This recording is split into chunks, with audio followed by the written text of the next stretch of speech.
Welcome to Sachin Garg and Family Vlogs. Hello friends, welcome back to our YouTube channel Sachin Garg and family vlogs. कैसे हैं आप सब? I hope आप सब अच्छे होंगे। दिन की शुरुआत हो चुकी है और आज है 12 जून, मंडे है आज। और मैं नहा धो के तैयार हो चुकी हूँ। फ्रेंड्स, अब मैं जा रही हूँ मंदिर। मैं मंदिर में आ गई हूँ। जय हो शिव शंकर भोलेनाथ की जय हो, भोले बाबा तेरी जय हो, जय हो नवग्रह मंडल की जय हो शनिदेव महाराज की जय हो, शिव शंकर भोले भंडारी गणपति जी की जय हो, जय हो सभी देवी देवताओं की जय। आज का व्लॉग हम दिन से शुरू कर रहे हैं और सुबह नहा धो के हमें एक्चुअली जाना था मम्मी जी के यहाँ पे, काम था वहाँ पर, तो इसीलिए हम वहाँ से आ चुके हैं। ब्रेकफास्ट भी हो गया है ना बच्चों? अम्मा हाउस से आ गए। और इसके पापा ऑफिस शॉप पे भी जा चुके हैं। हाँ, कहाँ गए पापा? पापा ऑफिस गए, बाबू शॉप पे गए पापा, है ना?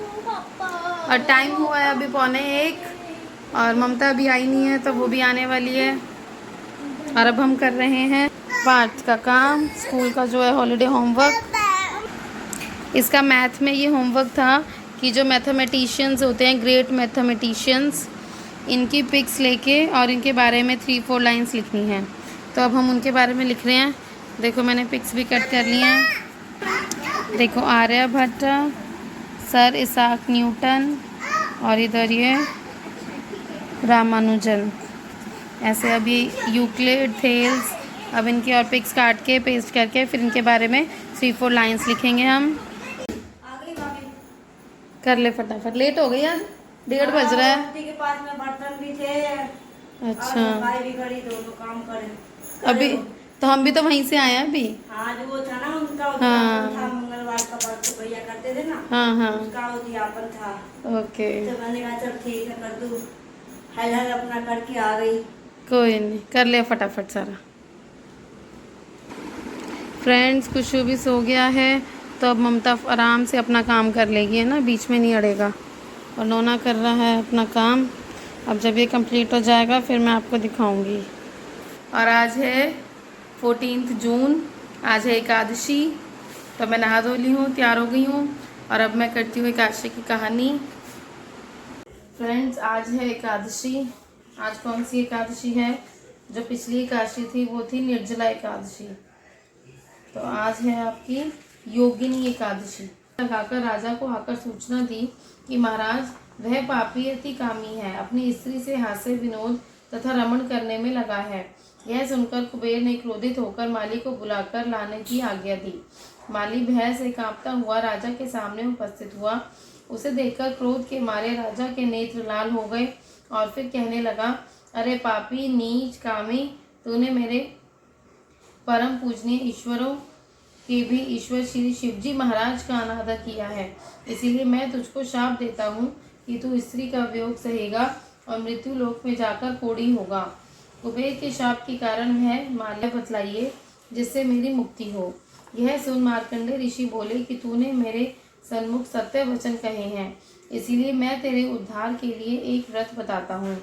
यदि तू आषाढ़ मास के कृष्ण पक्ष की योगिनी नामक एकादशी का विधि पूर्वक व्रत करेगा तो मेरे समस्त पाप नष्ट हो जाएंगे। इस पर हेममाली बहुत प्रसन्न हुआ और मुनि के वचनों के अनुसार योगिनी एकादशी का विधि पूर्वक व्रत किया, जिसके प्रभाव से वह फिर अपने पुराने रूप में आ गया और अपनी स्त्री के साथ विहार करने लगा।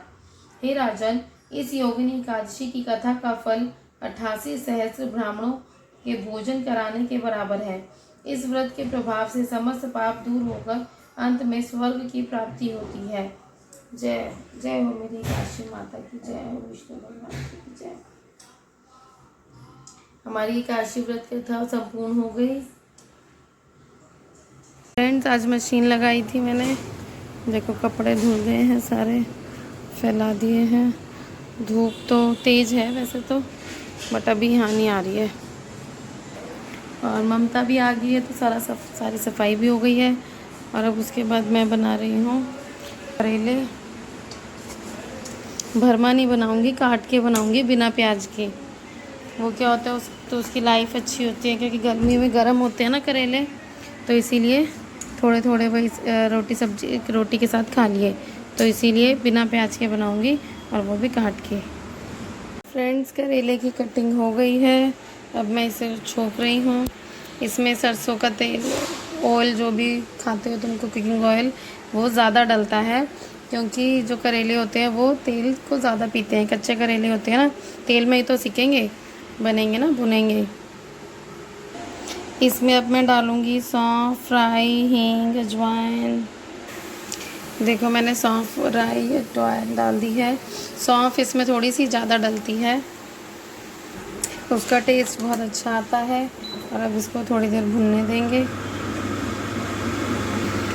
देखो मसाला भुन गया है और अब इसमें डाल दूँगी मैं करेले।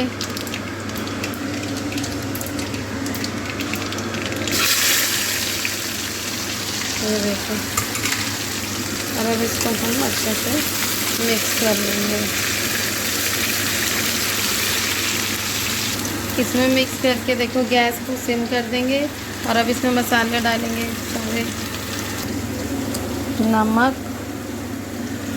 2 चम्मच स्वाद अनुसार, मिर्च, हल्दी, धनिया, सारे मसाले मैंने डाल दिए हैं। अब इसको मिक्स करके अच्छे से, देखो फ्रेंड्स मैंने कितना सारा ऑयल डाला था आपके सामने, और अब देखो एकदम ड्राई हो गया है बिल्कुल, क्योंकि जो करेले होते हैं ना वो बहुत सारा ऑयल पीते हैं। अब इसमें और ऑयल डालेगा। ये देखो कुछ भी नहीं है नीचे, देखो ऑयल है ही नहीं बिल्कुल। इसमें अब ऊपर से मैंने और ऑयल डाल दिया है। ये देखो थोड़े से हो गए ना, ये देखो दिख रहे हैं ना। और फ्रेंड्स इसको ना प्याज वाले भी बना सकते हैं, अगर किसी को प्याज वाले पसंद है, बट उसमें क्या होता है थोड़ी सी ना उसकी लाइफ कम हो जाती है। मतलब प्याज जो है उससे ख़राब जल्दी हो जाते हैं। अब बिना प्याज के क्या है, चलते अच्छे हैं, मतलब कई दिन निकल जाते हैं। अब अगर आपकी फैमिली बड़ी है कि भाई उसमें ज़्यादा खाते हैं तो फिर लग जाएंगे करेले, तो फिर आप प्याज वाले बनाएं, वो तो और टेस्टी बनते हैं। लेकिन अगर फैमिली छोटी है और भाई बनाने हैं सही से, तो फिर उसको थोड़ा सा बिना प्याज के रखने में बस यही बेनिफिट होता है कि वो जल्दी से ख़राब नहीं होते। देखो अब मैंने ये मिक्स कर दिए हैं सारे मसाले वगैरह सब कुछ। अब मैं इसको ढक दूँगी और गैस सिम छोड़ दूँगी। सिम करके ढक दिए और अब इनको भी चलाते रहेंगे जब तक ये बन नहीं जाते। इसमें थोड़ा टाइम लगता है फ्रेंड्स बनने में, क्योंकि मंदी गैस पे करेले धीरे धीरे भुनते हैं, क्योंकि ये उबले हुए नहीं हैं। अगर उबले हुए होते हैं ना तो फटाफट बन जाते हैं, जैसे भरमा करेले होते हैं, उबली हुई सब्ज़ी तो फटाफट बन जाएगी कोई भी हो। ये कच्चे हैं ना तो इसमें थोड़ा सा टाइम लगता है, बट ये अच्छे बहुत बनते हैं, कुरकुरे कुरकुरे, जिसको क्रिस्पी पसंद है, लाइक उस तरीके से। आज एकादशी है तो सुबह मैंने पोटैटो बॉईल किए थे, ताकि मैं दिन में वो आलू के परांठे जो होते हैं ना कुट्टू वाले, वो बना सकूं अपने फलिहार के लिए। और बच्चे तो नॉर्मल गेहूं वाले जो आलू के परांठे हैं वो खा लेंगे। लेकिन इसके पापा के लिए हूँ थोड़ी सी घिया, तो घिया मैंने काट ली है, ये छोंक देती हूँ। और बाकी करेले भी बना दिए हैं, बन रहे हैं मतलब। देखो घिया मैंने छोंक दी है, अब ये भी बन जाएगी फटाफट। कुकर का ढक्कन बंद करके तेज़ गैस कर दी है और इसमें अब सीटी आ जाएगी 3 या 4, क्योंकि थोड़ी है ना घिया। ज़्यादा सब्जी फ्रेंड्स जल्दी बन जाती है और कम सब्जी में थोड़ा सा टाइम लगता है, तो मतलब 1 सीटी एक्स्ट्रा। तो अभी 3-4 सीटी में सब्ज़ी बन जाएगी, जब तक मेरे करेले भी तैयार हो जाए। देखो मैंने बीच में अब एक बार चला दिए हैं।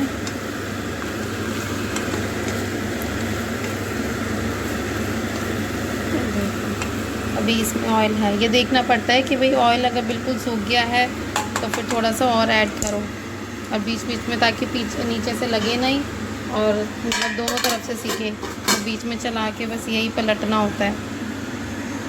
फ्रेंड्स घिया देखो बन गई है, 4 सीटी आ गई है इसमें। करेले अभी नहीं बने, अभी बन रहे हैं। और आटा भी मैंने गूंद दिया है, अब मैं बना रही हूँ नोना के लिए आलू का पराठा और इसके बाद इसके पापा के लिए रोटी। ले नोना, तेरा पराठा सीख गया है, ले जाके खा ले। ओके। ये फ्रेंड्स, ये थोड़ा हल्की सिकाई वाला पराठा ही खाता है, क्योंकि हल्की सिकाई में सॉफ्ट सॉफ्ट होता है। थोड़ा ज़्यादा सेको तो वो करारा बनता है जैसे हम लोग खाते हैं। इसको सॉफ्ट ही पसंद है, तो इसलिए मैं थोड़ा सा इसका हल्का ही सेकती हूँ। अब मैं डाल रही हूँ, घिया मेरी बन गई है तो उसमें नींबू निचोड़ के, लेमन स्क्वीज़र,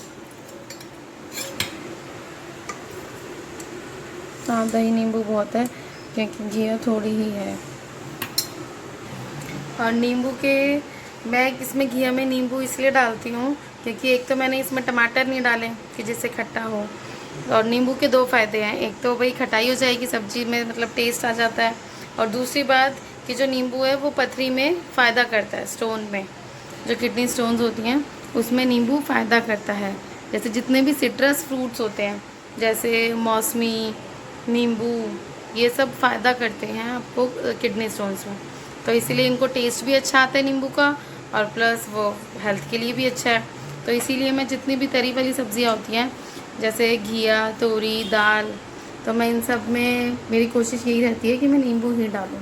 क्योंकि टमाटर तो हम ऐसा नहीं है कि बिल्कुल नहीं खाते हैं, बट थोड़ा थोड़ा, मतलब लिटल कम खाते हैं। मतलब यूँ नहीं कि हर सब्ज़ी में ही मैं टमाटर डालूँगी, तो वो चीज़ नहीं है। और अब की बार जो ये नींबू लाए थे ना, पतले छिलके के लाए थे। देखो जो छिलका है इसका बिल्कुल पतला है, और इसमें रस इतना अच्छा ज़्यादा होता है कि निचोड़ने में मज़ा आ जाता है। बिल्कुल मोटे छिलके की क्या है, एक तो कैड़े कैड़े हो जाते हैं ना, और निचोड़ने में भी मतलब बहुत ज़्यादा दम भी लगेगा और रस भी नहीं निकलता। सबसे बड़ी बात, रस के लिए तो नींबू लेता है कोई, और जब रस ही ना निकले तो क्या फ़ायदा। तो ये पतले छिलके के नींबू बहुत अच्छे लगते हैं, और अब की बार वही लाए हुए हैं। देखो